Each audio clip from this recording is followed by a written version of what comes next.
The wagon came before the mist had finished lifting. No one in the valley expected what it was carrying. She had been awake since before first light. She always was. The whole valley was trying to get rid of that fruit. She was the only one who asked for more. He said something loud enough for all of them to hear. She let him finish. She didn't ask for an explanation. She just picked up what they threw away. The wagon came down Lodi Road before the mist had finished, lifting off the low fields, its iron wheels cutting through the soft gravel with a sound like something being slowly torn open. The horse pulling it moved with the indifferent patience of an animal that had made this route before, though the man holding the reins had not made this particular stop. Beryl Cade rode with his shoulders set wide and his tobacco pipe angled down against the morning air, and the look on his face was the look of a man who has already calculated an outcome and found it predictable. The Alcott property sat at the bottom of a long, sloping lane that curved west before it straightened toward the gate, and the house that anchored it leaned very slightly in that same direction, as though it had been considering the idea for some years and hadn't yet committed. The kitchen door stood open, despite the cold. A canvas apron hung from the fence post near the gate. There were boot prints into soft ground, leading back and forth from the shed to the fence line, small and deliberate, made by someone who had already been working for some time before the wagon arrived. Wren Alcott was at the gate when the wagon stopped. Her hair was pulled back tight against the wind, her dark wool dress covered by a canvas apron tied at the waist, the sleeves pushed to the elbows despite the October chill. The work boots on her feet had seen more seasons than they were built for. She was not watching the wagon when it drew up. She was watching the field behind her, the way a person watches a thing they are not yet finished deciding how to understand. Beryl Cade set the brake. He looked at her with the measuring expression of a man who has arrived expecting a particular kind of situation and finds the situation does not match. Then he turned just enough for the two men riding in the wagon bed to hear him clearly. 6 tons to a girl. The pipe stem clicked against his teeth. She'll have her uncle's name on a telegram by Friday. The men in the wagon bed did not bother to conceal their laughter. One said something low that didn't carry, and the other laughed harder. Wren turned around. She did not look at the men in the wagon bed. She crossed to the nearest crate, the first one Burl's man had dragged to the ground, and crouched beside it. Inside, grape clusters in various stages of ruin lay against each other in the slanted morning light. Skins split along their seams, flesh darkened to purple-black at every break. Juice pooled in the grain of the wooden slats, thick and sweet-smelling, in a way that had already moved past sweetness into something else, something that carried the first green note of fermentation. She picked up a single cluster with 2 fingers and held it. She could feel the weight of what had happened inside the grape, the sugar building until there was nowhere for it to go, until the only resolution was rupture. She stood and looked at Beryl Cade. "Can you bring more next week?" The pipe had gone still in his mouth. He looked at her for a long moment, and something in that moment was genuine. Not the manufactured pause of a man playing for effect, but the actual pause of a man who had not prepared for this answer. In 20 years of working the valley harvests, he had moved a great deal of fruit that no one wanted. He had never once been asked to send more of it. "You understand this isn't charity." He got the words out slowly, like a man testing ice. "I'm not hauling these off because I like the drive. This saves Pruitt a disposal fee. That's the whole of it. I understand." Wren wiped her hand against her apron. "Send whatever you have. If there's more the week after, send that too." Beryl looked at her another moment. Then he nodded once, to no one in particular, and climbed back onto the wagon seat without the kind of ceremony that would have suggested he was convinced. He turned the horse at the gate and went back up the lane, and the 2 men in the wagon bed watched her over their shoulders until the lane curved and the trees took them from view. Wren stood at the gate while the dust settled. The field behind her was empty. The old trellis her grandmother had built along the eastern edge of the property stood bare against the October sky, the vines stripped of their season. The wood gone the color of riverstone in the gray morning light. 3 acres of land that had been in the Alcott family since before anyone had written down exactly when. A house that needed its foundation looked at before the hard frost. A shed full of tools that had rusted at their joints. A stack of tax notices from Seneca County sitting on the kitchen table with a redemption deadline printed at the bottom of each one in letters that did not suggest compromise. To understand why she stood at that gate and asked for more of what the whole county was trying to get rid of, you have to go back to the kitchen. Not that morning's kitchen with its cold hearth and its stack of county correspondence, but the kitchen as it had been through all the years of Wren's growing up, warm and slightly cluttered and smelling of whatever Oma Dorothea had decided the day required. Everyone who knew Dorothea Alcott well enough called her Oma Dot, and those who did not know her well enough called her Ma'am, and found she preferred it that way. She had come to Seneca County as a young woman with her husband, a man of reasonable temperament who had died of a fever in the winter of 1859 and left her the property, the debts, and a stubbornness she had brought entirely on her own. She raised Wren because there was no one else positioned to do it. The girl's father had removed himself from the situation before Wren was old enough to form a clear picture of his face. Her mother worked double shifts at a textile mill 2 towns east and came home when she could, which was not often enough for the word home to mean much. So it was Dot's kitchen where Wren learned what a kitchen was. Dot's hands that braided her hair in the mornings before school. Dot's voice that was the last sound she heard before sleep, carrying through the thin walls of the old house like something that belonged to the structure itself. The kitchen had a window above the sink that looked out over the back field. In the evenings, the light came through it in a particular way that made ordinary objects look as though they meant something beyond their function. A jar of dried beans, a wooden spoon worn smooth at the bowl, a cutting board stained with seasons of use. These things held the light and gave it back differently, and as a child Wren had understood without being able to name it that this was a place where ordinary things were taken seriously. Dot did not buy the pretty grapes at the market in Ovid.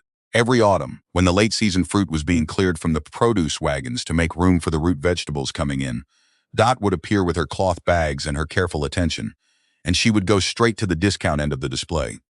The spotted ones, the soft ones, the clusters that every other buyer had passed over on their way to something more presentable. She bought the whole lot for almost nothing and carried it home and began. Wren was 10 years old when she asked why. Dot was standing at the kitchen counter working through a bowl of bruised grapes, with the unhurried attention of someone who had nowhere more important to be. She picked one up between 2 fingers, a cluster so ripe the skin had split along one side, the juice darkening the flesh around the break, and held it up to the lamplight. The pretty ones already have somebody to love them.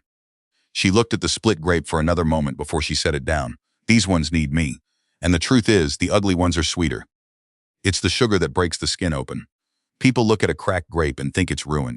I look at one and see something that finally got sweet enough to give way. Wren was 10. She nodded the way children nod when they are waiting for the adult to finish. She did not understand. Dot also kept what she called her working jars. They lived under the stairs in the front hallway, sealed with squares of cloth and left in the dark to do what they did. She checked them in the morning sometimes. A quiet ritual she performed without announcement, lifting the cloth, leaning down close, reading whatever the jars had to say. She had learned the practice from Mabel Croft, an older woman who had farmed the property on Hazel Creek Road when Dot first arrived in the county, a woman who kept wooden barrels in her shed for 30 years and who taught by demonstration rather than instruction. You watched. You asked questions when you had them. You carried the knowledge forward in whatever direction your own life took. You cannot hurry the sour, Dot said once, in the particular tone she used for things she had arrived at through long experience rather than reading. You can only keep the door open for it. It would take Wren years and a considerable amount of failure before that sentence landed anywhere useful. The summer Wren graduated from the Ovid School, she sat in the 3rd row of the gymnasium in a dress that fit poorly across the shoulders and watched her classmates accept their certificates with the settled confidence of people who already knew where they were going. Some were leaving for colleges in Geneva or Syracuse. Some had positions lined up at the mills or the dry goods concerns in Waterloo. All of them moving towards something that had a name and a wage attached. Wren had neither. What she had was a reputation among her teachers as capable with her hands and slow with a written examination, the kind of student described with a small sigh and the word diligent, which in that town was the polite way of saying they had already decided she would not amount to very much. Most of them meant it kindly. That was almost worse. The one person in that town who had never described her that way was waiting at home with a pot on the stove. 3 months after graduation, on a cold morning in November, Oma Dot died quietly in her sleep, 73 years old, the way she would have chosen. The small and careful business of settling what she had left behind took several weeks, and when it was finished, Wren learned the full shape of what she had inherited. The house, slightly toward the west, foundation needing attention before another winter. The land, 3.5 acres along Lodi Road, family land going back further than anyone had written down precisely. The shed with its rusted tools. An envelope of savings accumulated over decades, folded into the estate paperwork like something that had always expected to be there. A handwritten note tucked into the back of the household ledger in Dot's deliberate cursive. Don't sell the land. Land knows how to wait. The tax notices from Seneca County. Several years of them. A redemption deadline. Wren's uncle arrived on a Tuesday afternoon in December. Harmon Alcott was 54 years old, and had spent his adult life making what he considered sensible decisions, a practice he had found distinguished him from most of the people he knew. He came through the kitchen door without knocking, not with hostility, simply with the assurance of a man who believed the question of who had authority in this house was already settled. And he set two things on the table. One was a printed notice for a position at the textile mill in Seneca Falls, 40 minutes by wagon. The other was a document, 4 pages, stapled at the corner with the name Aldgate Land and Development Company printed across the top. Wren looked at the document for a moment before she understood what she was looking at, and then she understood completely. The signature on the seller's acknowledgement line was Harmon's. He had signed it before he drove out. She didn't leave you a farm. Harmon sat down across from her and folded his hands on the table. He was not angry. He was the particular variety of certain that does not require anger. She left you a problem with a calendar attached. Someone is already willing to take it at a fair price. She left this land to me. She left you a headache. That's not the same thing. He tapped the document twice with one finger. The way a man taps something when he wants the other person to stop looking at everything except that. The deadline on those taxes does not move because you want it to. You don't have the money to clear the lien. You don't have a business. The sensible thing is to take what this land can give you right now, in cash, and make a life you can actually manage. Wren looked at the document. She looked at Harmon. She looked out the window at the back field. You went to a land company before you came here. Harmon did not answer that directly. He stood, left the document on the table. The kitchen door closed behind him with the particular sound of something that has made up its mind. Wren sat alone for a long time after he left. The afternoon light was doing the thing it did in that kitchen, catching the jar of dried beans on the windowsill, the old wooden spoon, the scratched surface of the table where Dot had worked for 40 years, making ordinary things look like they had weight. She did not reach for the document. But she sat with the understanding that not reaching for it was not the same as knowing what to do instead. She knew one thing. If she signed those pages, she would become cleanly and permanently the thing that everyone had already quietly decided she was. She had been in school long enough to know how teachers describe girls like her. She had sat in that gymnasium and felt the shape of the future that other people had assigned her. And she understood, sitting in Dot's kitchen with the county correspondence on one side and Harmon's document on the other, that the direction she moved in now mattered more than any name she could give to the destination. She did not call for Harmon. She did not sign the document. She went to bed. In the morning, she walked 3 miles up Lodi Road to Pruitt Vineyard. Gerald Pruitt's operation occupied a long rise above the road, the vines running in parallel rows down toward the lake with the efficient geometry of a man who thought of land primarily in terms of what it could be made to produce. Pruitt was 52, built like someone who had spent his life doing physical work and had never found a reason to stop. He met Wren at the edge of his lowest field, where a wooden crate of unsorted fruit sat in the thin morning light. Bruised clusters, split skins, grapes that had separated from their stems and settled into pools of their own juice, past anything a winery would describe as workable. He watched her face when she looked at the crate. He was waiting for the reaction he was certain would come. "Here is the offer, and it is the complete offer," he said. "You take them as they arrive. I don't sort. I don't haul the same load twice. Most seasons, that's a quantity of fruit that will challenge any operation. It will rot. It will bring every wasp in 3 townships. I'm not paying you to accept it." Wren crouched beside the crate. She picked up a cluster and held it in a way that was not casual, with the attention of someone who believes an object might have something to say if you are patient enough to listen. She felt the grape's weight, the break in the skin, the dark stain of juice that had gone past its moment and begun moving towards something else entirely. "When can you start sending them?" Pruitt blinked. He was a man who prided himself on reading situations accurately, and the situation was not resolving into any shape he had prepared for. "You understand this is not a favor to you. It's a favor to me. It saves me a hauling fee. I understand." She stood and put out her hand. "Send whatever you have. If there's more the week after, send that too."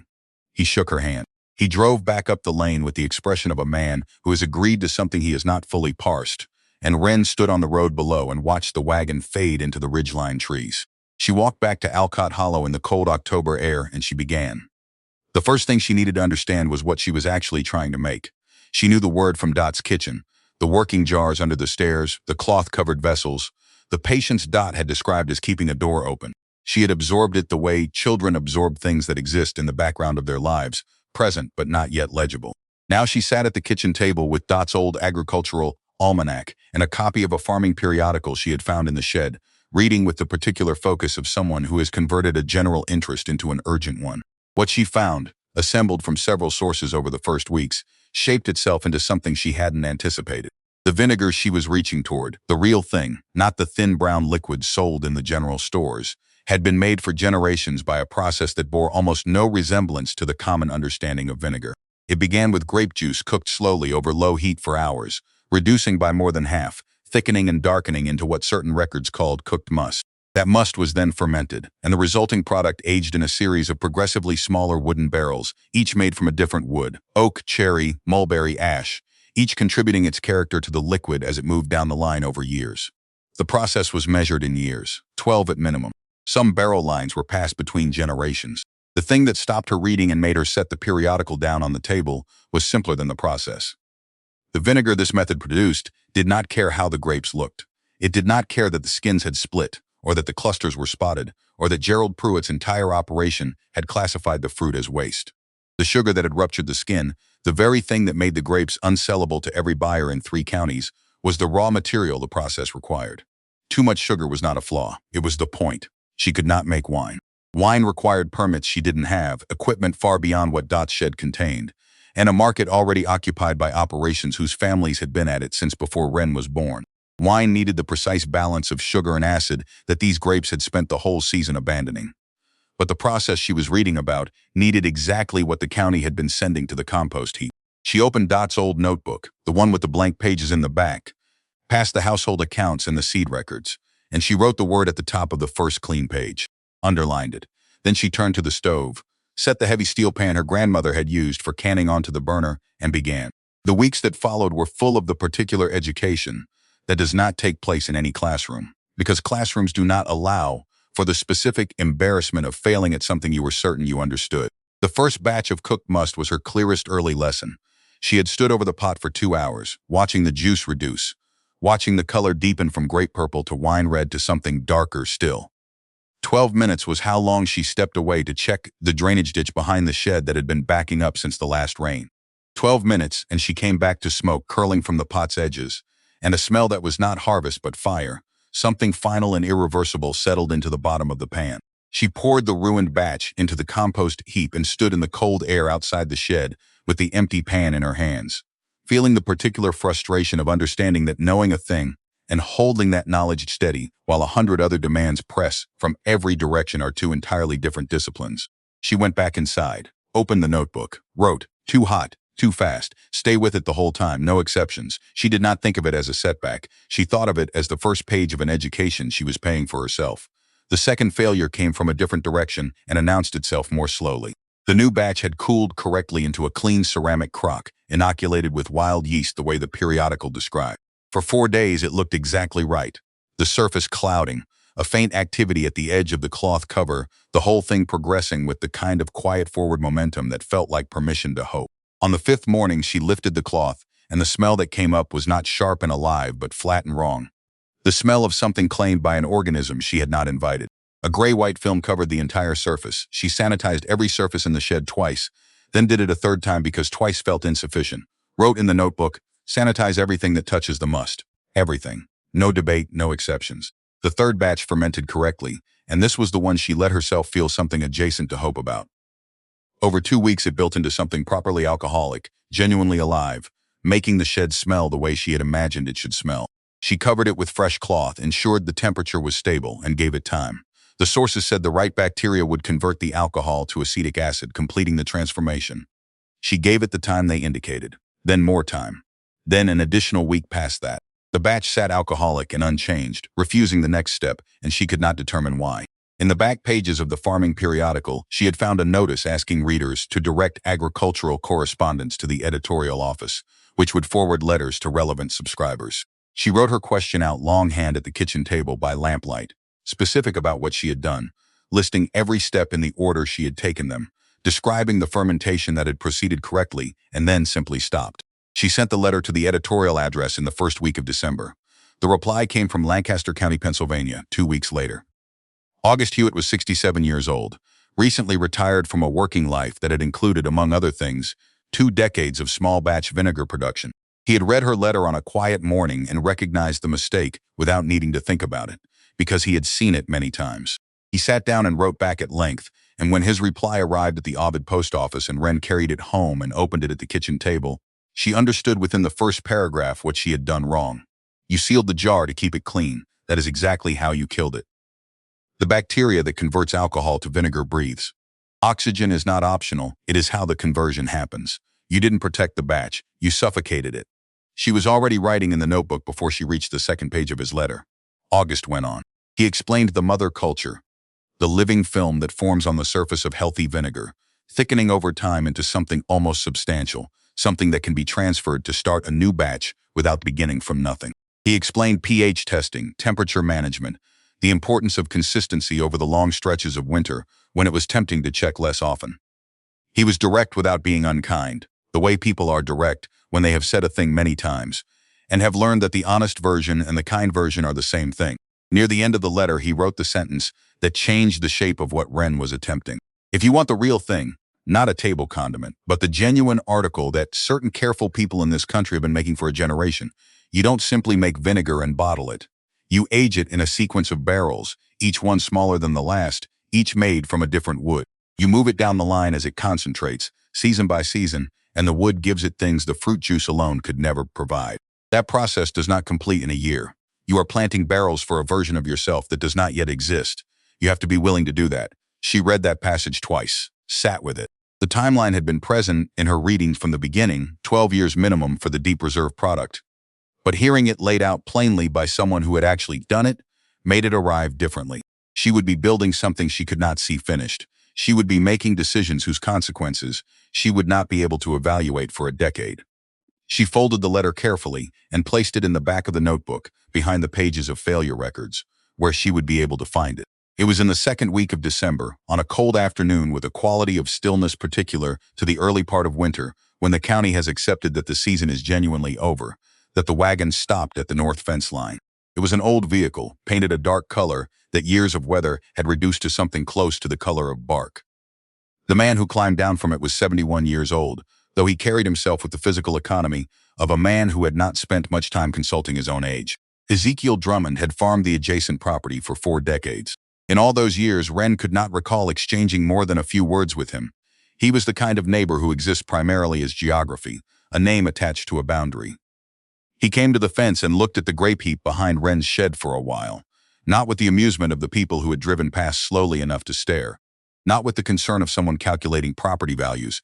He looked at it the way a farmer looks at unfamiliar soil, factually assessing what it might be capable of. "You know what that pile is good for, girl?" Wren looked at him across the fence line. "I'm working that out." He nodded slowly, the way people nod when the answer is acceptable rather than impressive. Then he said something she was not prepared for. "Mabel Croft used to live on Hazel Creek Road, had barrels in her shed for 40 years. Your grandmother ever mentioned that to you?" Wren went still. Dot had mentioned Mabel Croft. Not often, not with a great deal of detail, but the name was there in the part of Wren's memory where her grandmother lived, attached to the working jars under the stairs, to the cloth covers, to the phrase about keeping a door open. Mabel Croft was the woman Dot had learned from. The neighbor who had kept barrels and shared what she knew with the younger woman who had asked the right questions at the right time. Wren opened her mouth to ask how Ezekiel Drummond knew that name.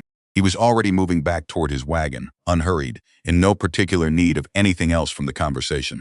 He climbed up to the seat, gathered the reins, and turned the horse without looking back.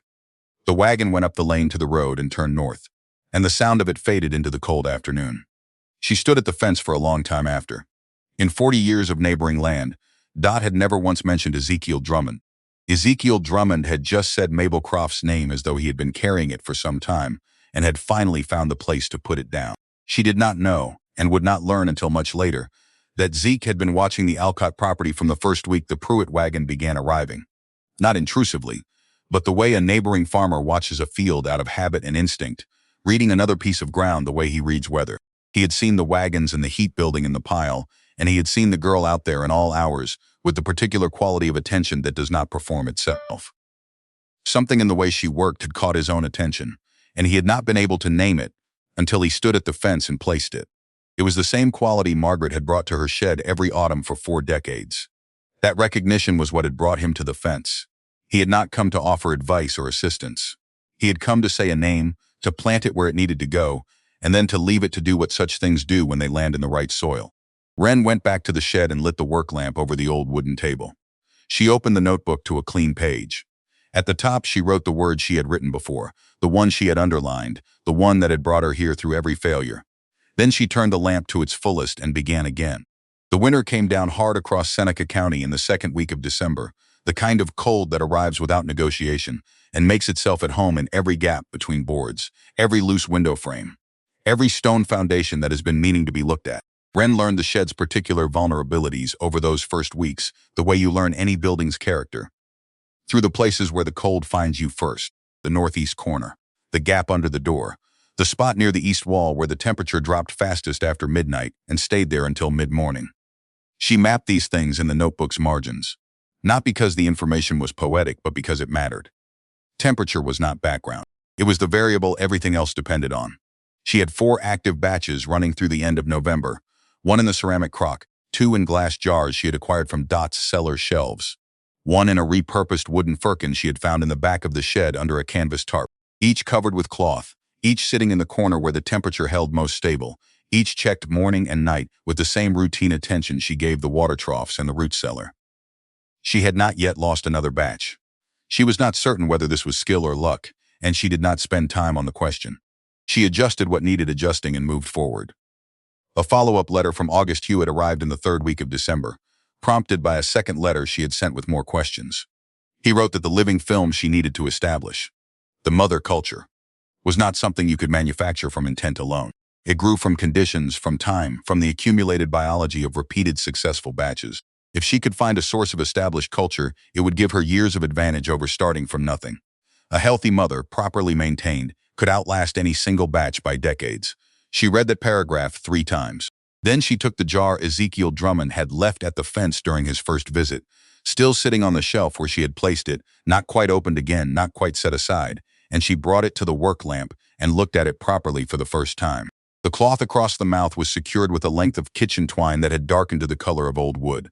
When she loosened it, the smell that rose was not the smell of her own batches. Younger, sharper, more urgent. This was something that had been working for a very long time, layered in a way she didn't have the full vocabulary for yet.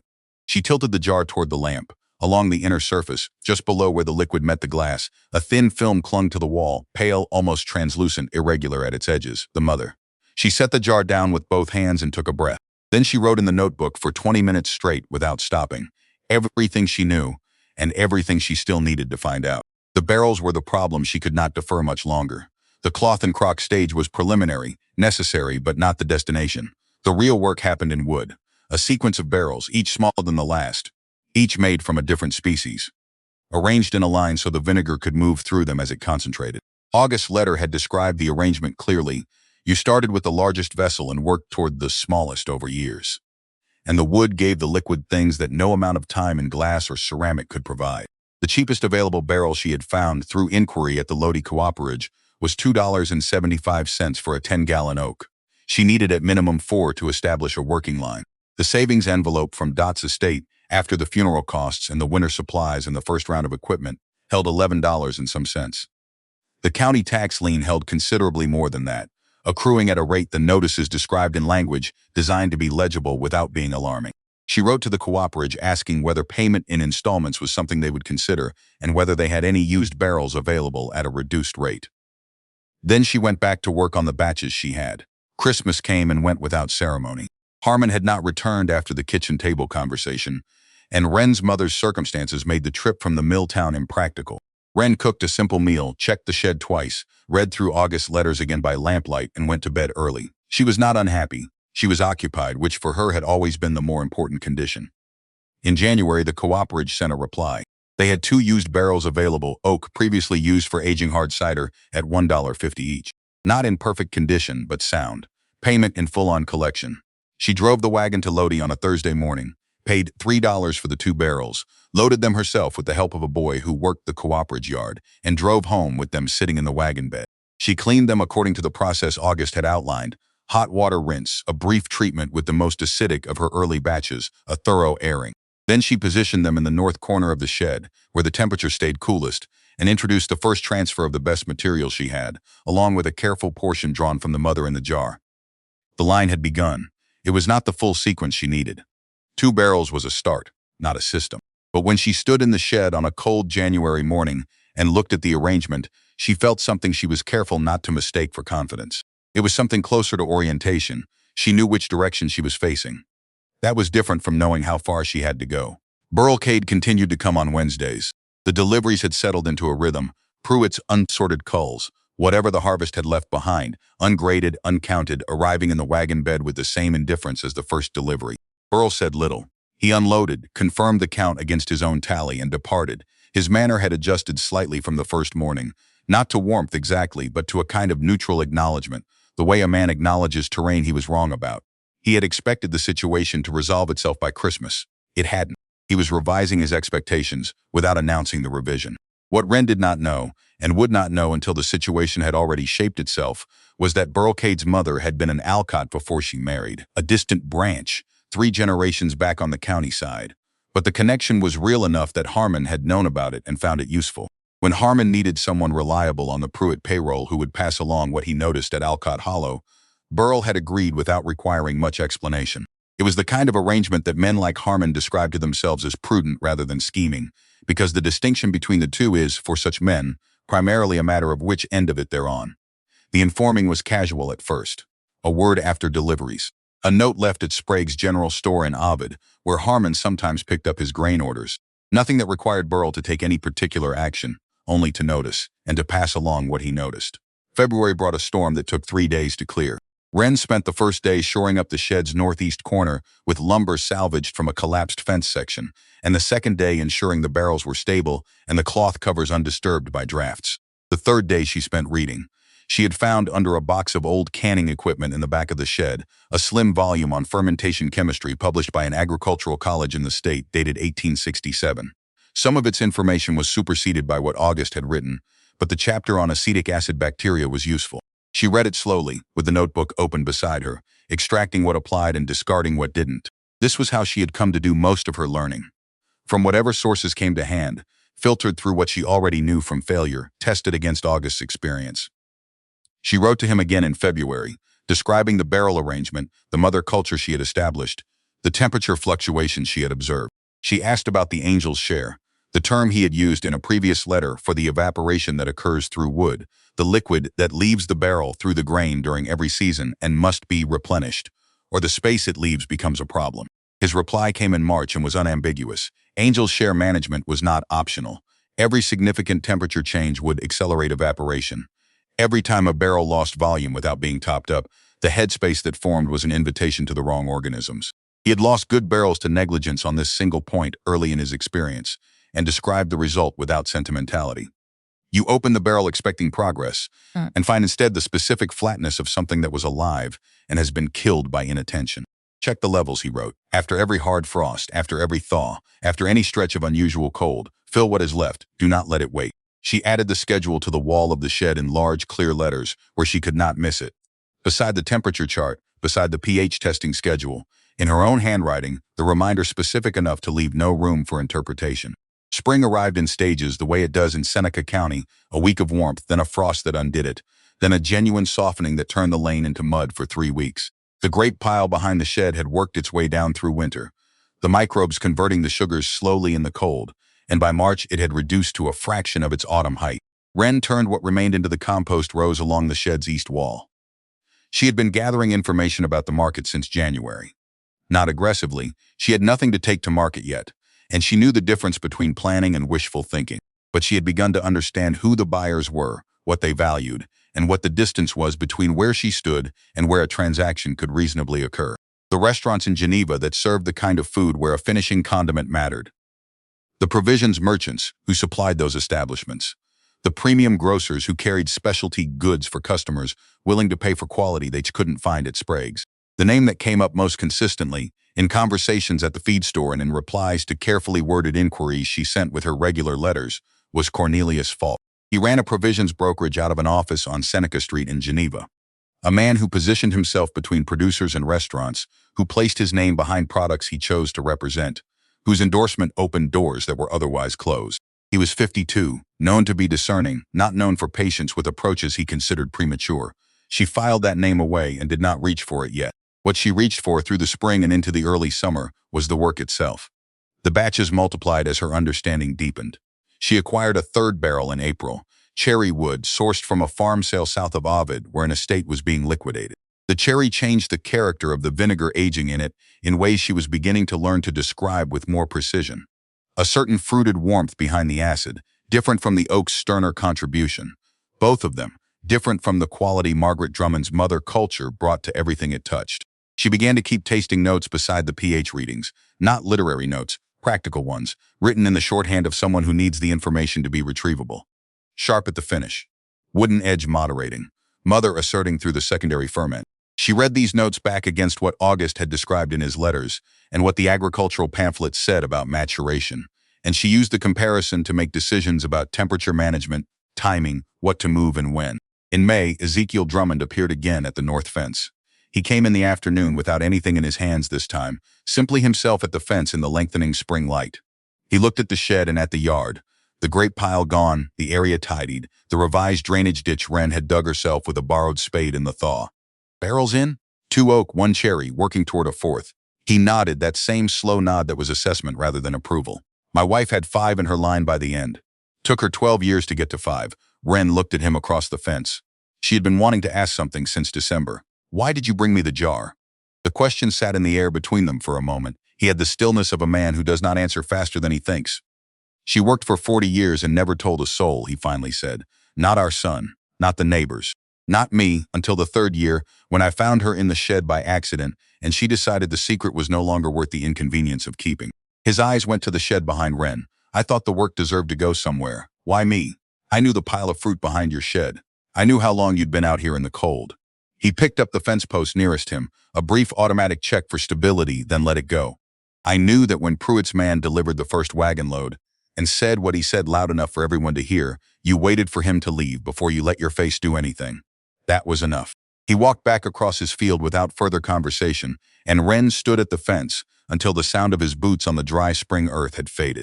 She thought about Margaret Drummond working in a shed 40 feet from her bedroom for 4 decades, without her son ever asking what she was doing.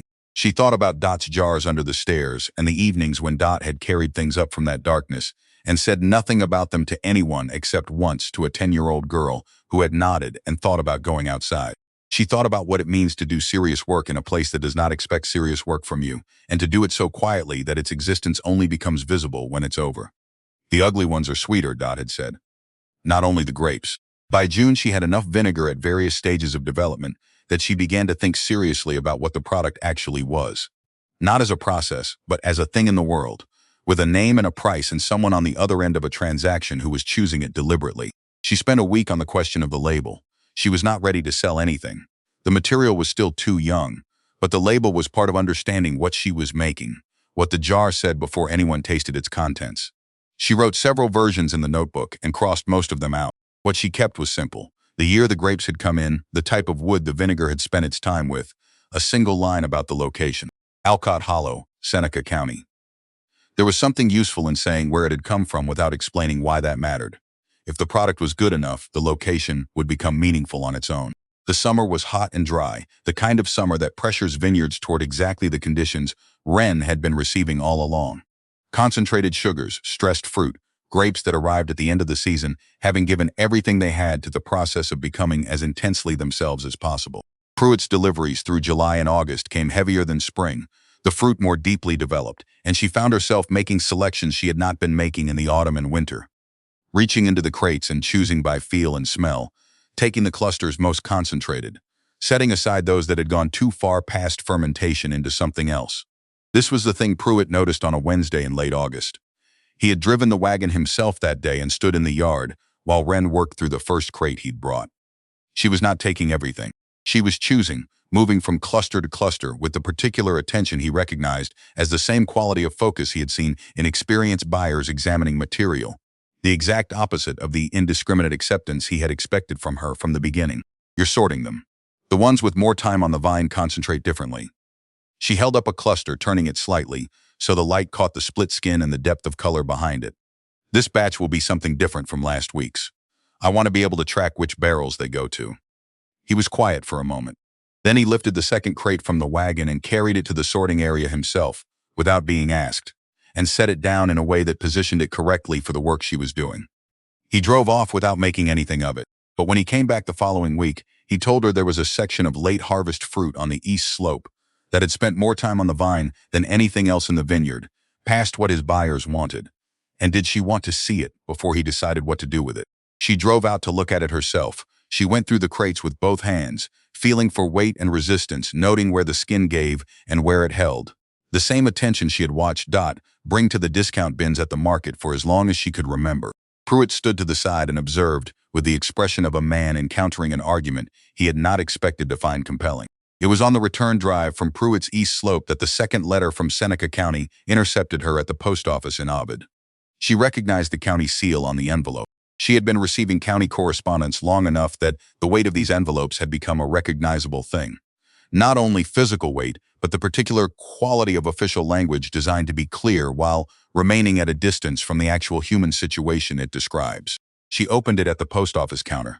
The redemption deadline had been accelerated, not by a few days, by 60 days. The stated reason was formal. A petition had been filed by a family member, raising concerns regarding the management and maintenance status of the property. She drove home with the envelope on the wagon seat and her hands steady on the reins, because there was nothing productive she could do with the feeling that had taken up residence in her chest at the moment of reading. She would deal with the feeling later.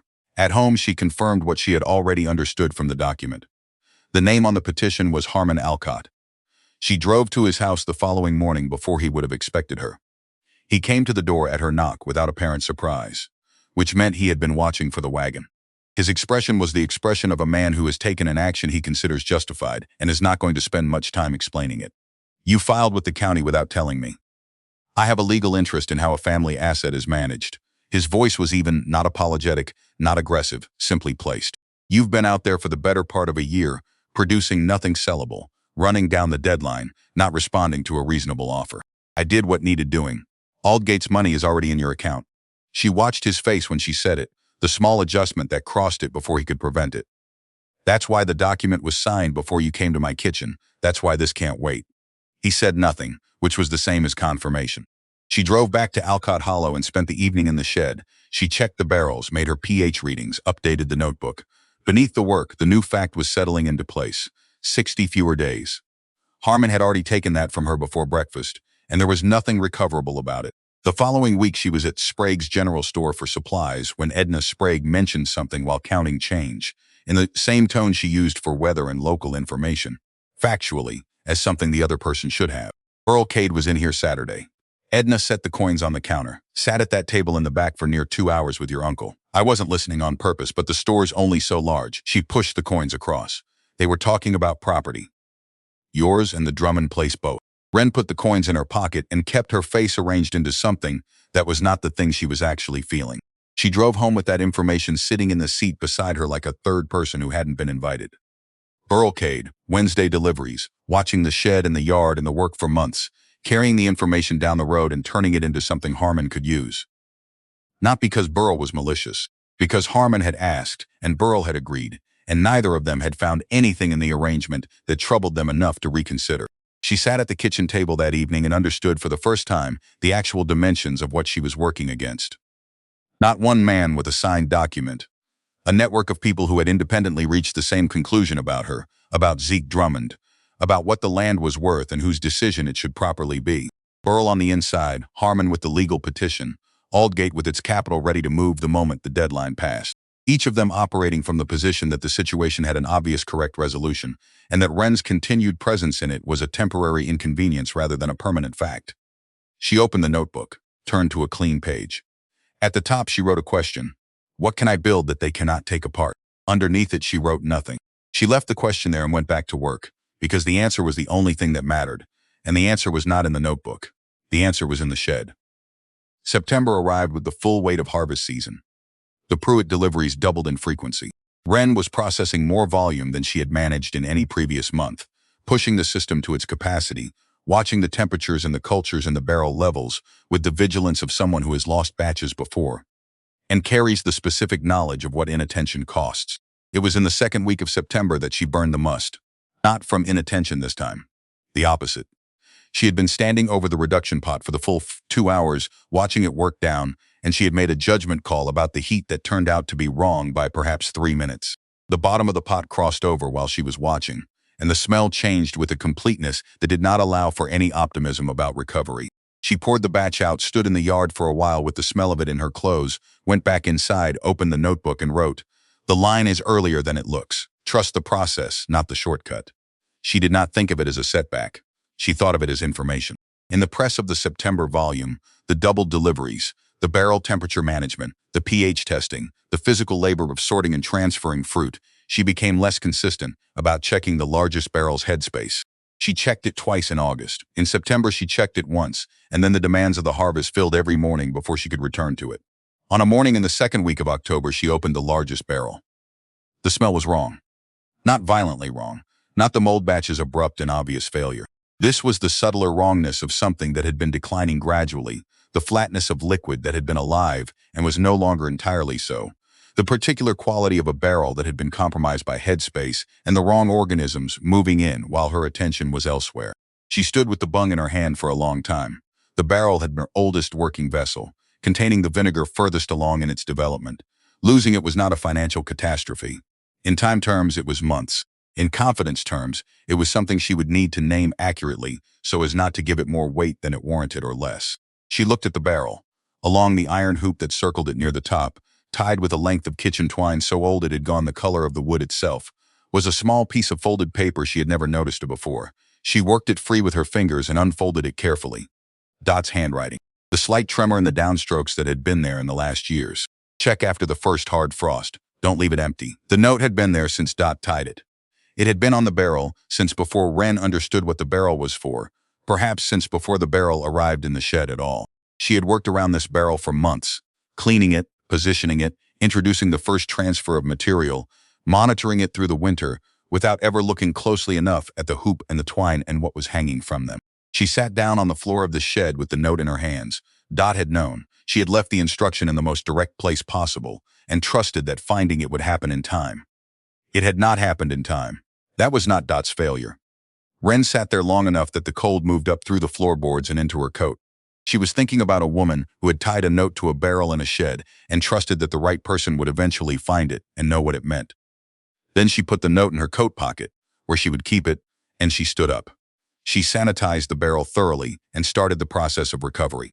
She would not spend any of her remaining time on anything other than the work. She was still in the shed at 10 o'clock that night when she heard the knock. Ezekiel Drummond stood in the doorway in his barn coat, his breath visible in the lamplight.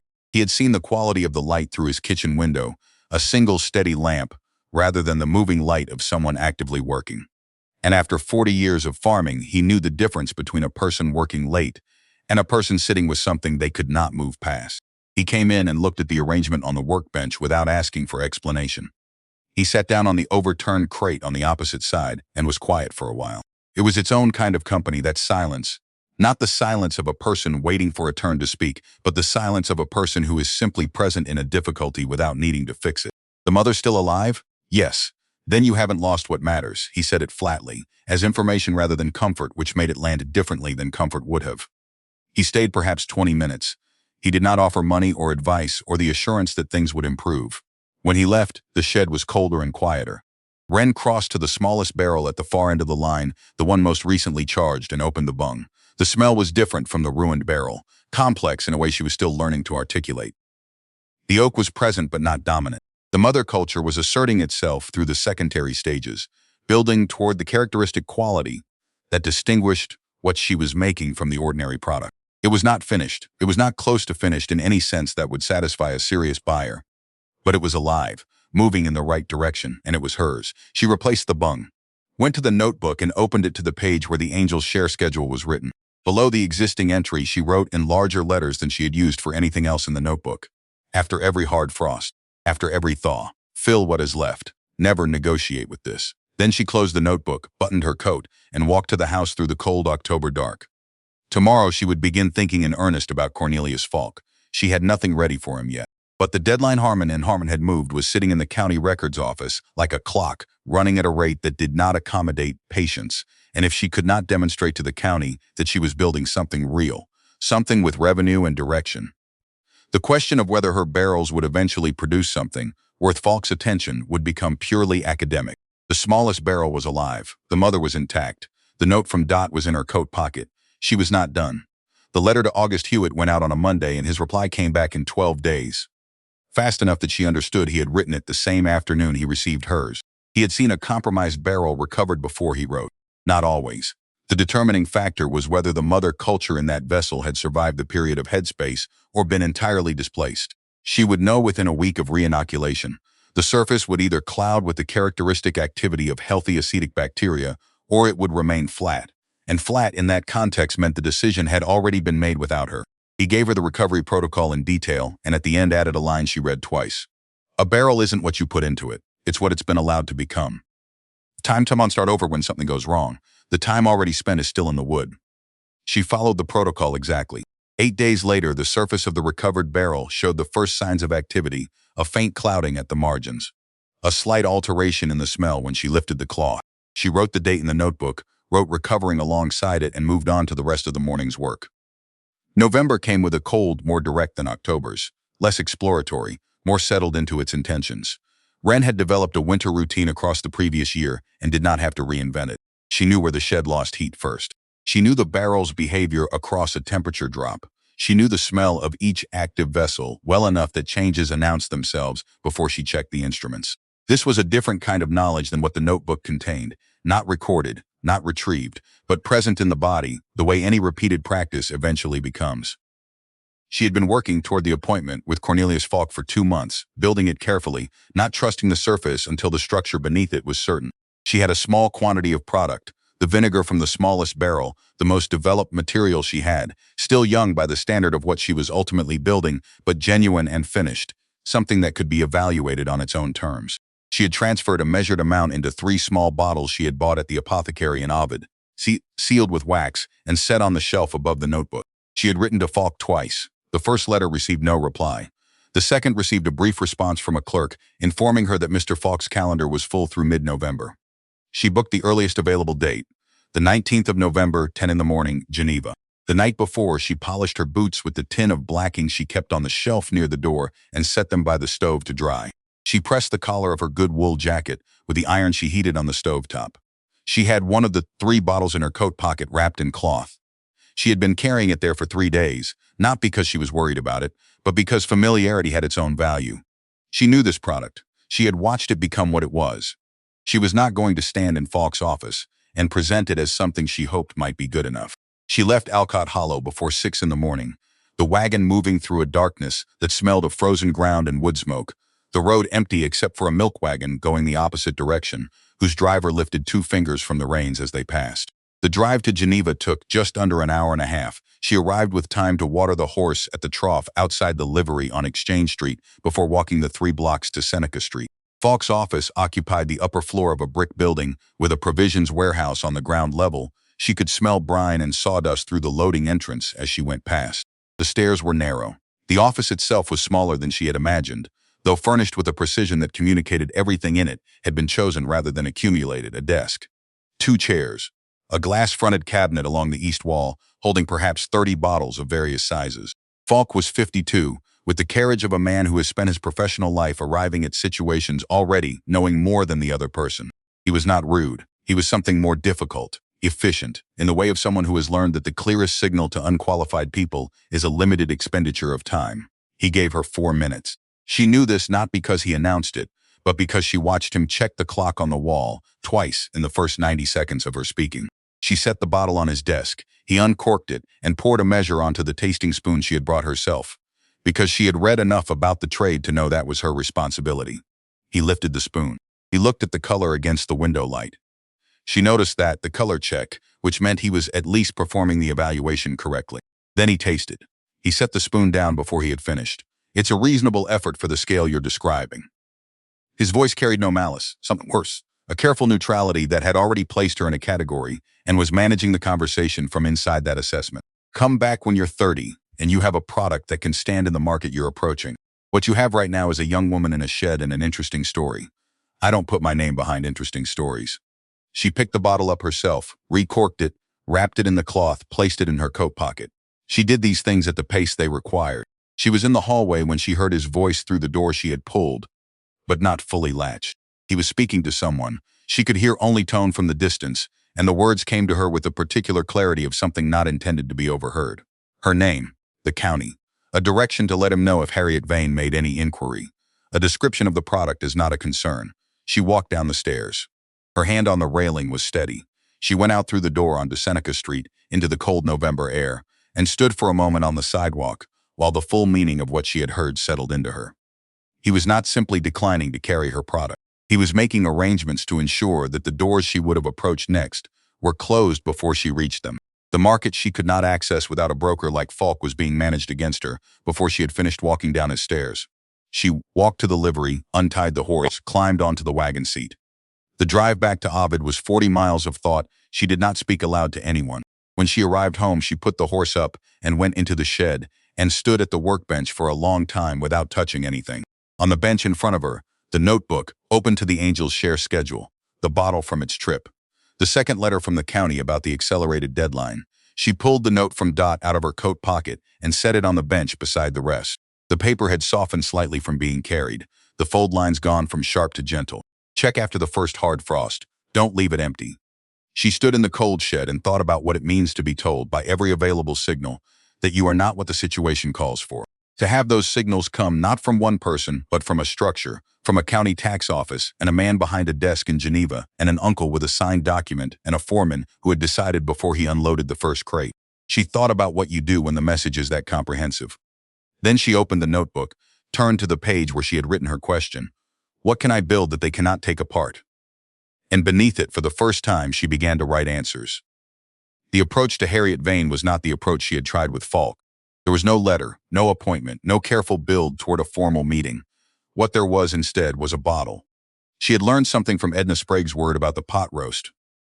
Not the lesson about quality, which she already believed, but the lesson about how things move in a county where everyone knows which roads go where. She had distributed 8 bottles without explanation and without labels, and the product had traveled in the direction of people who knew how to evaluate it. One of those bottles had reached Harriet Vane without Wren having to navigate Falk's network at all. She waited. The knock on the shed door came on a Wednesday afternoon in early December. The woman standing in the doorway was compact, in her early 40s, wearing the clothes of someone who worked in a kitchen for a living, which is a specific kind of practical wear that announces itself. I'm looking for whoever made the bottle that's been sitting on my prep table for 2 weeks. Harriet Vane looked at the shed interior with the focused attention of someone conducting an assessment rather than a social call. I've been using it on everything I can reasonably justify, and now it's almost gone. And my sourcing for it is a friend of a woman in Ovid. That's a longer chain than I planned. Good things travel. Harriet's attention moved to the barrel line. How much can you produce right now? And what's the lead time on a regular order? The conversation that followed was not a negotiation in any conventional sense. It was an exchange of practical information between two people who had established, within the first 30 seconds, that neither was interested in performing anything. Wren had volume constraints and Harriet understood them. Harriet had consistency requirements and Wren understood those. They worked through the specifics at the workbench with Wren's notebook open between them, and by the time Harriet drove back to Geneva, she had a first order confirmed and a standing arrangement discussed in terms specific enough that both of them knew what they were agreeing to.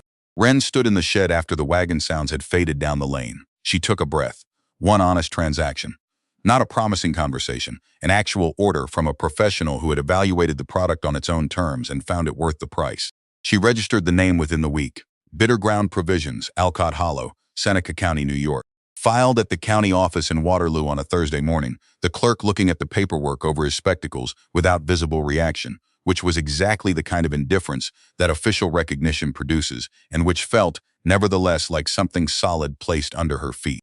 December moved quickly after that, in the way that months move when work fills them. She filled the first order for Harriet on schedule. She wrote to August and told him about Harriet Vane, about the registration, about the recovered barrel, which was now developing again. Slower than it would have been, but still moving. His reply came back with a warmth she could read, even through his precise handwriting. One honest transaction is worth more than 10 promising conversations.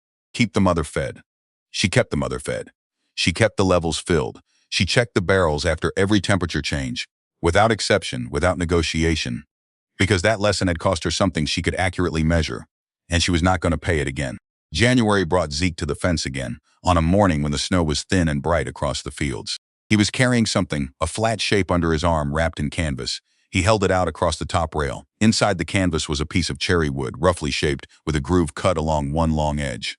Stave from Margaret's oldest barrel. He let her take it. The barrel gave out last summer. Wood was spent. But I thought you should have a piece of it. She held the stave. The wood was dark from decades of contact with the vinegar, stained through its entire depth, and the smell that came off it was the smell of Margaret's jar concentrated. The deep, layered quality that was still, for Wren, the thing she was navigating toward.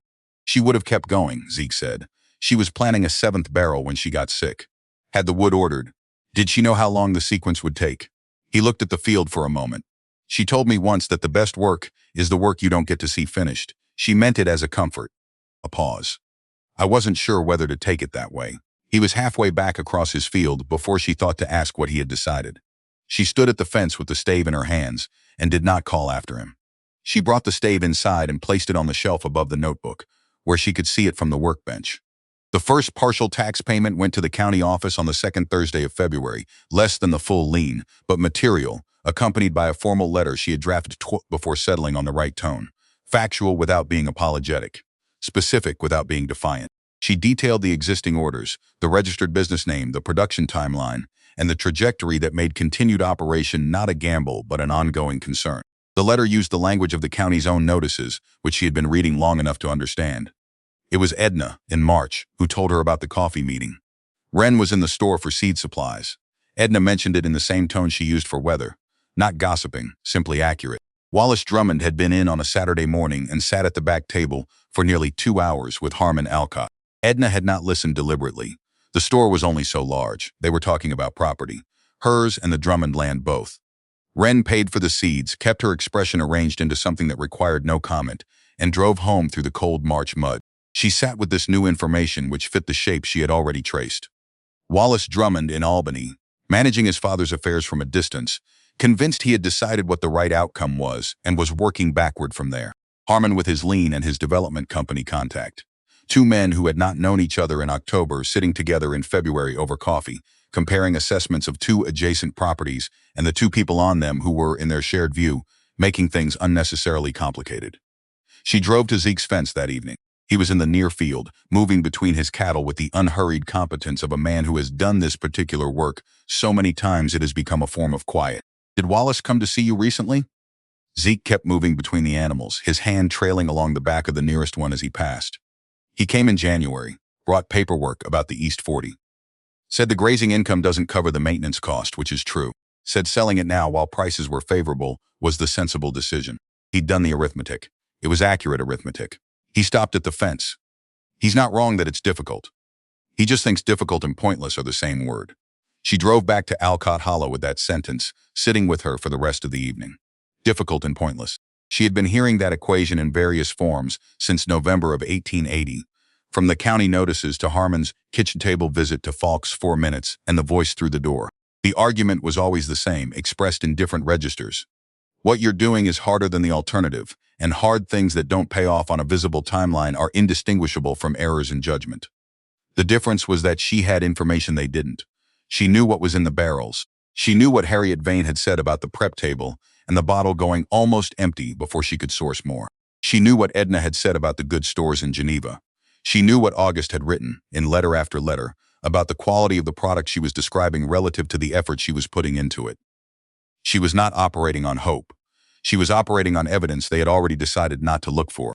She wrote to August in March about Harriet Vane's second order, which came in at twice the volume of the first. His reply, which came back in 10 days, contained a question she had not expected. Did she know anything about the history of the property before her grandmother acquired it? He had been corresponding with a man in western New York who had written about small agricultural operations in Seneca County, and the name Alcott had appeared in some context he could not specify in detail yet. He would write again when he had more. She did not know the property's history before Dot. She wrote back and said so, then turned her attention to the county hearing that was now 4 weeks away. She had known it was coming. The correspondence had been building toward it since January. Each letter from the county office, slightly more formal than the last, the language migrating from notices to proceedings. She received the formal scheduling letter in the first week of March and spent 2 evenings reading through the relevant sections of county law at the Ovid Town Library, where the librarian produced the volumes without comment, and let her work at the back table until closing. She understood what the hearing was, an opportunity for the county to evaluate the petition Harmon had filed against the facts on the ground. Not a trial, not a final determination, an evaluation whose outcome would depend on what the evaluators decided constituted evidence of viable management versus the kind of prolonged difficulty that justified accelerating a lien. She began building her case the way she built everything, from the foundation outward. The registration document, the contracts with Harriet, 2 of them now, the second larger than the first, the partial tax payment with its accompanying letter, the production records from the notebook, which she transcribed into a clean ledger purchased at the stationery counter in Waterloo. 3 weeks of correspondence with a specialty provisions merchant in Syracuse who had expressed interest after receiving a bottle through Harriet's recommendation. Not yet a contract, but a paper trail of serious inquiry. She also wrote to August and described the situation in full, not asking for anything but giving him the facts clearly, the way she had learned to write from his example. His reply came back in 9 days, the fastest he had ever written. He was 70 years old and he did not travel, but he wrote 2 pages about the quality of the product she had described to him across 14 months of correspondence. He wrote about the mother culture's provenance. He wrote about the production discipline she had demonstrated, the technical decisions she had made correctly, and the ones she had made incorrectly and then corrected, and the distinction between someone failing their way out of a project and someone failing their way into competence. He sealed the letter and addressed it to the Seneca County property office, and he mailed a copy to her as well so she would know what he had said. She read her copy at the kitchen table on a Thursday evening, in the same chair where she had sat with Harmon's document and the county tax notices 18 months ago. She folded the letter into the ledger she was bringing to the hearing and went to bed. The morning of the hearing was dry after 2 days of rain, the April light thin and clean over the wet fields. Wren arrived at the Seneca County Courthouse in Waterloo an hour before the scheduled time, which gave her the opportunity to lay her documents on the respondent's table in the order she intended to present them. To sit quietly for a while in a room that smelled of wood and paper and the specific institutional character of a building that had absorbed a great deal of difficult information over a long time. Harmon arrived with a lawyer, a precise man from Geneva who carried his papers in a leather case and spoke with the cadence of someone who has made this particular argument in similar rooms many times. He set his materials on the petitioner's table without looking at her. Wallace Drummond was in the back row. He had no formal standing in the proceeding. He was there the way people are there when they have arranged a thing, but prefer not to have their name on it. The hearing officer was a woman named Aldred, 50 or so, with the measured attention of someone who had been doing this long enough not to be moved by either performance or distress. Harmon's lawyer presented the case for acceleration methodically. The length of the outstanding lien, the condition of certain structures on the property, the petitioner's concern that the current occupant lacked the means and experience to achieve resolution within the statutory period. He was thorough, and he did not overreach. He made exactly the argument the facts on the surface supported. Wren presented what she had. She spoke at the pace that allowed the hearing officer to follow the documents as she referenced them, not faster. She did not apologize for the partial nature of the payment she had made. Partial was directional, and direction was what she was demonstrating. She put August Hewitt's letter on the table last, not as a dramatic conclusion but as additional evidence, because that was what it was. When she finished, the hearing officer asked one clarifying question about the production timeline. Harmon's lawyer raised a procedural objection that was technically valid and designed to interrupt the momentum of the documents still sitting on the table. The room went quiet in the way official rooms go quiet, sealed against anything outside its own proceedings. The door opened. She did not turn immediately because she was watching the hearing officer's face. But she heard it, not the sound of the door alone, but the sound of more than one person, the shift in the room's quality of attention that follows when something unexpected enters a space. She turned. Ezekiel Drummond stood just inside the doorway in his best coat, the one she had seen him wear exactly once before, at the Methodist church for a neighbor's funeral. Behind him were Edna Sprague in her good wool, and Gerald Pritt, who had taken the time to change out of his field clothes into something that said he had made a choice about being here. None of them had been told. None of them had been asked. She had not called on any of them for this purpose, because the possibility of doing so had not occurred to her. You do not ask people to interrupt their day for your proceeding when you have not earned that kind of claim on their time. She had apparently earned it without asking. Zeke requested permission to address the committee. The hearing officer knew his name. You do not farm in a county for 40 years without becoming part of its official memory. She nodded. He stood without notes, without the preparation of someone who had rehearsed, because what he was about to say did not require rehearsal. He stood the way he stood in his own field, at his own fence, at the gate of a shed on a cold October night, as though the ground under his feet was simply a fact and he was simply on it. I've farmed in this county for 40 years. His voice carried no request for anyone's approval. I know what land in decline looks like. I've watched it happen to neighbors who couldn't hold on, and I've watched land come back under people who understood what they had. What Wren Alcott has done on that property is the most careful and patient agricultural work I have witnessed in 4 decades of standing on this county's soil. She is not mismanaging a family asset. She is building something from what the rest of us threw away, and she is building it correctly, and she is building it without help from anyone who had the power to make it easier. That land is not declining. It is in production. There is a difference, and I believe every person in this room knows what that difference looks like when they're looking at it honestly. He sat down. Wallace Drummond in the back row had not moved. He was looking at his father with an expression Wren could see from across the room, the expression of a man revising a calculation he was certain he had already finished. The committee deliberated for 22 minutes. The petition for accelerated lien processing was denied. The existing payment timeline was restored. Wren received standard written notice of the remaining balance and the statutory deadline, which was now back where it had started. She walked out of the courthouse into the April afternoon. Zeke came out behind her and stood at the top of the steps. "Thank you." I said what I saw. He pulled his coat straight against the wind. "That's not a gift. That's just accurate." Pruitt came through the door and stopped beside her. He put a hand briefly on her shoulder, the gesture of a man who has made a decision and wants to communicate it without making a speech. Then walked to his wagon and drove away. Edna Sprague, on her way past, handed Wren a small paper package tied with string. "Cheese and bread. You didn't eat this morning." She kept walking toward her own wagon without waiting for a response, which was exactly the kind of attention Edna paid. Practical, complete, not requiring acknowledgement to be real. The revenue from Bitter Ground Provisions' first full operating year cleared the remaining tax lien with enough left over to 2 additional barrels and replaced the oldest cloth covers with proper equipment August had specified in his most recent letter. She drove to Waterloo on a Thursday afternoon in late May and paid the county in full at the clerk's window. The clerk stamped the receipt and slid it under the grate and called next, which was the correct outcome. She drove home through the valley with the receipt on the wagon seat and the particular quality of lightness that comes when a weight has been lifted not by luck or rescue, but by the accumulated consequence of having refused to put it down. She did not celebrate. She went home and checked the barrels. The letter about Cornelius Falk arrived on a Monday in June, and it was not from Falk. It was from a restaurant owner in Syracuse named Whitmore, who had been introduced to the product by Harriet Vane and wanted to discuss terms.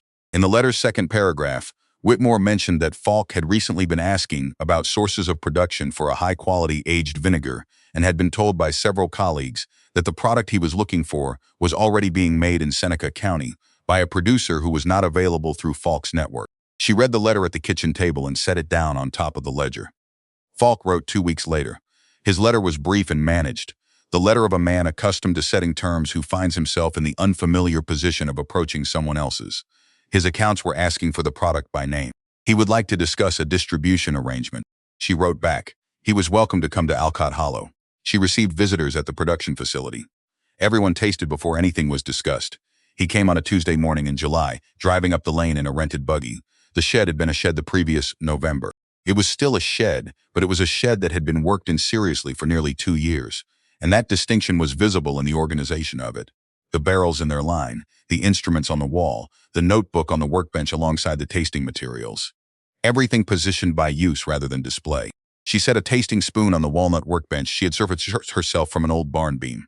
She poured from the smallest barrel, the most developed product, the one Harriet had built 2 menu items around, the one the Syracuse restaurant had requested first. She pushed the spoon across the bench. Everyone starts here. He picked up the spoon. He looked at the color first, which told her his habits had not changed. Then he tasted, all the way through, without setting the spoon down before he finished. He set it down and looked at her across the bench. Whatever revision he was conducting behind his expression, he conducted it without announcing the intermediate steps. She named her price.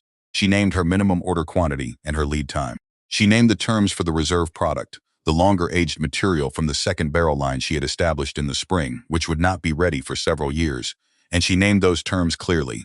Allocation only, waiting list, managed directly by her with no intermediary step. She named each of these things in the tone she used for facts rather than proposals, because they were facts about how Bitter Ground Provisions operated, and his presence in her shed did not change their character. That's the arrangement.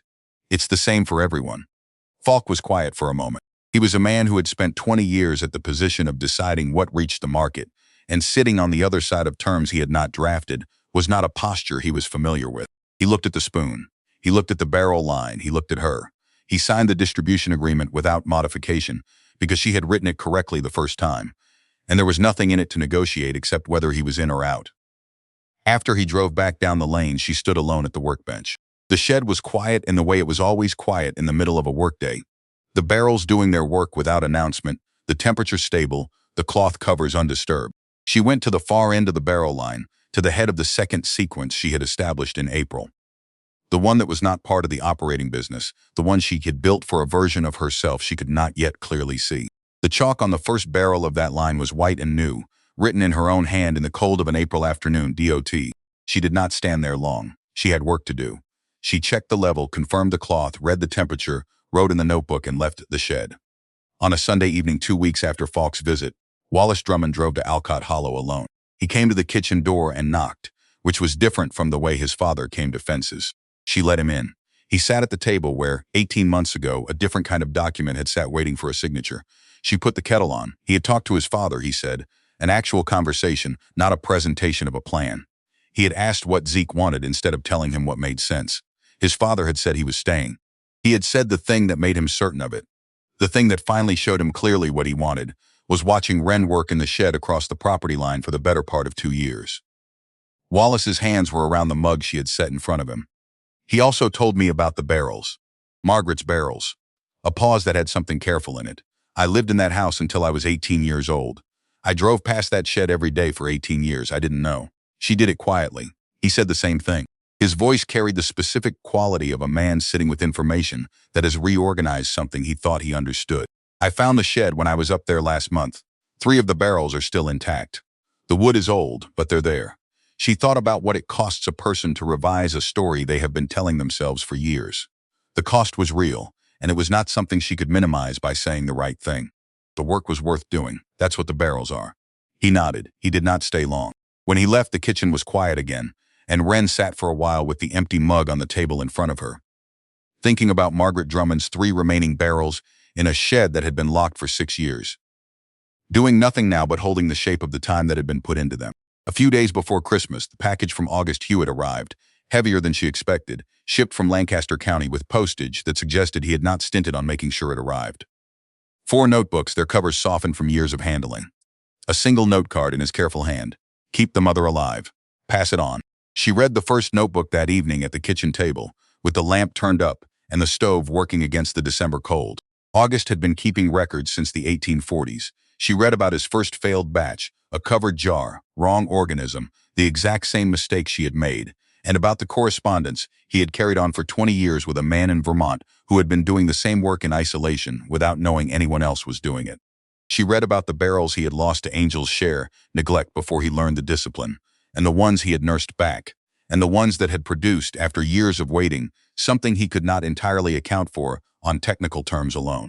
She set his notebook beside her own on the workbench when she went back to the shed that night. 2 notebooks, 2 sets of failures and corrections, 2 records of the same practice arriving at the same understanding through the same route. Patience not as a temperament but as a method, applied daily without guarantee. She checked the barrels in the working line. She checked the DOT barrel at the head of the reserve sequence. She filled what the winter had taken. She wrote the date and the temperature and the Angel's share addition in the notebook, and she turned the lamp low and stood in the shed for a moment before she left. The wood under her palm was cool. Inside the barrel something was working. Slowly, without witness, without announcement, becoming more of what it already was. The time already spent was in the wood. Whatever came next would come from that, from the accumulated patience of every morning. She had walked out here before the light, and every night she had walked back to the house in the dark. She thought about Omadot at the kitchen window, about the light in the evenings, that made ordinary things look like they meant something, about a split grape held up to the lamp and a 10-year-old girl who had nodded without understanding, and about all the years between that kitchen table and this shed, and about how long understanding sometimes takes to arrive at the place where it can finally be used. She thought about 2 women on the same county road, Dot and Margaret Drummond, learning from the same teacher, working in separate sheds for 4 decades, never saying a word to each other about it. Leaving behind something that continued working after they were gone. The knowledge still sitting in the sheds, waiting for someone to walk in and understand what they were looking at. She thought about what it means to see worth in a thing at the exact moment the world decides there is none left. Wren buttoned her coat and went out through the door into the cold, clear air of the December night and crossed the yard toward the house where the kitchen lamp still burned in the window, throwing its particular light across the frozen ground, making ordinary things look the way they always had in that kitchen's light, like they might mean something beyond themselves. She was 20 years old. The taxes were paid in full. The land was hers in the way that things are yours when you have worked for them, rather than simply receive them, which is different and more permanent kind of ownership. Along the far wall of the aging room, the working barrel line produced what Harriet Vane now featured on 2 dishes, what the Syracuse restaurant had placed on standing order, what Cornelius Falk's accounts were asking for by name. That work was done on its own terms, at its own pace, without requiring her permission. And separate from all of that, at the head of the reserve sequence, the DOT barrel sat in the changing temperature of the seasons. Not for sale. Not this year. Not for a decade at minimum. She had built that line the old way, the 12-year way, the way August's notebooks described in the patient language of someone who had understood from the beginning that the best work is not the work you will see finished. She moved the vinegar down the line on the schedule she had built season by season. She filled the Angel's share on the morning after every significant temperature change, because she had learned that lesson at the worst possible price. Each night before she left the shed, she walked the length of the aging room. She checked the cloth on the fermenting vessels. She checked the levels in the working line.